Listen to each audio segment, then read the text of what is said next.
This July 4th holiday weekend, we take a step back in time with a visit to Hudson Valley's historic Stissing House. The 17th century tavern is one of the oldest in America. Its modern take on wood-fired classics has earned the attention of the James Beard Foundation and a coveted spot on Food and Wine's best restaurant list. This place is almost as old as the nation. It is. It's from 1782. And it survived all this time. This building's had very many lives. It's been a schoolhouse, it's been a boarding house, it's been a brothel. A French restaurant, and we took it over 3 years ago. At Stissing House, deep in New York's historic Hudson Valley, chef and owner Claire Dbor has returned a storied establishment to its Revolutionary era charm. Everything is being roasted in the wood-fired oven, cooked in the coals, grilled over the wood fire, or spit roasted in the hearth. Wow, that looks yummy. Each space here offers something different. I don't think there's a better place to be on a Saturday night than perched over here. A full bar in the main room, anchored by original wood beams and plank floors. There's all these little rooms with very different personalities because it's kind of like a home. And there's George. There's George, yep. He loved Stissing House. Rumor has it he slept here many times, and Lafayette as well. Oh, wow. And we're going into the fireplace dining room here. Wow. And that there was the beehive oven that they used to bake all the bread. And we actually still use this fire for roasting our s'mores and char grilling sausages. No matter the station, Dbor's goal is to create a space where comfort and entertainment are the priority. We're in the lounge now with a fireplace. There's a bowl of peanuts. They're there because we want people to sort of get stuck in and throw the shells on the floor, throw them in the fire, and feel totally comfortable. She credits it all with her upbringing. So I grew up in India and Dubai. My dad's Dutch, my mum's British. And I came to college in the US and then went back to the UK to work at the River Cafe in London. But before then, you were in an entirely I skip over that. different industry. I spent a hot minute at Goldman Sachs, but I didn't last. You didn't last, or it didn't last. I was more interested in like dressing my salad at lunchtime than I was in doing my real work. So no, that was short-lived.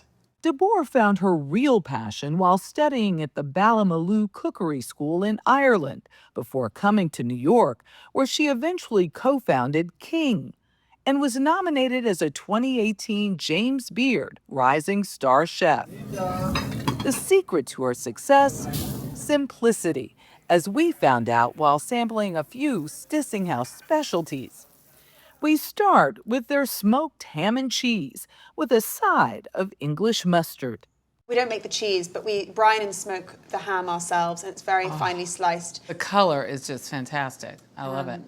This is the cold roasted artichoke. I love artichokes, top favorite food of mine. And to do more to it, but not do too much to it, we roast it in the wood fire, which really gives it kind of that smokiness. Next, oven roasted beets with yogurt, topped with mint. Local hung yogurt, so nice and sour with the sweetness of the citrus and the herbs. And What else is on there?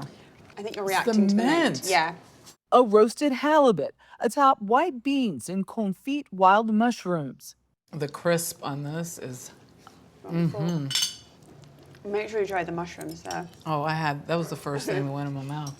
Well, my grandfather was a mushroom farmer. That was his business. Perfect. And my grandmother was an excellent cook, and he would send us out and we would pick the cos lettuce for our lunch and get the berries, and we would come back and we would cook with my grandmother. So she was kind of the first influence, I guess. Dbor hopes every dish tugs on a memory, like her corn bathed in basil butter. It takes me back to my grandmother's cornbread. It tastes like, I couldn't tell if it was the smell or the first touch of taste on my lips, but that's never happened before. That's great. And it took me back. You speak of nostalgia. I mean, it took me back to my grandmother. I don't know. It's the smell. And the star? Spit roasted chicken along with roasted potatoes. It's as plain as it gets, just really crisp skin and sort of clear tasting juices. I have to try to see if the breast is as juicy as the thigh. How do we do? The breast is my favorite part. Oh, really? So it's perfect. Good. I know every family needs some brown meat and some white meat. Oh, yeah. Okay. I love that. For dessert, a coconut cake and strawberry cobbler with a scoop of chamomile ice cream. I love a chef that's eating. That's kind of why you get into the job. These are just strawberries. There's no other berry in here. They're Just strawberry. I don't taste any tartness. We macerate them and then hang them and then really reduce all the juices that run out.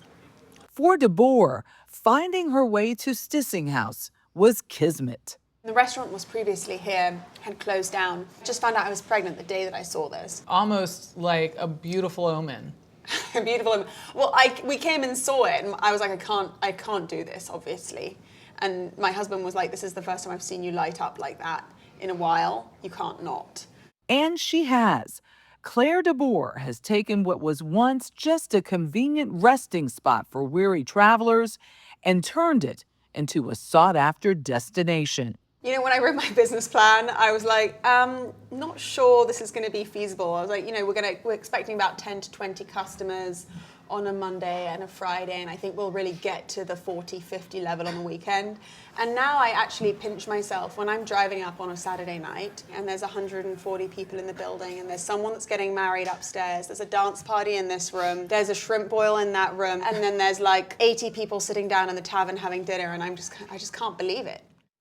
I loved everything about Stissing House. I love Claire. Yeah. She was so charming, but so real.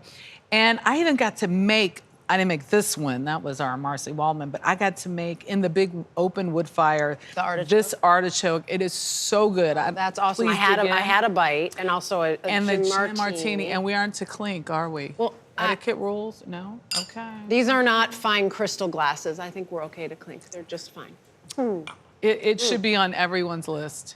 It looked beautiful. I love that hearth. I loved the s'mores that they still do in that, or the hearth, sorry. It was just beautiful. There's so many nooks and crannies in Yeah. that space. It's wonderful. Amazing. You get lost in it.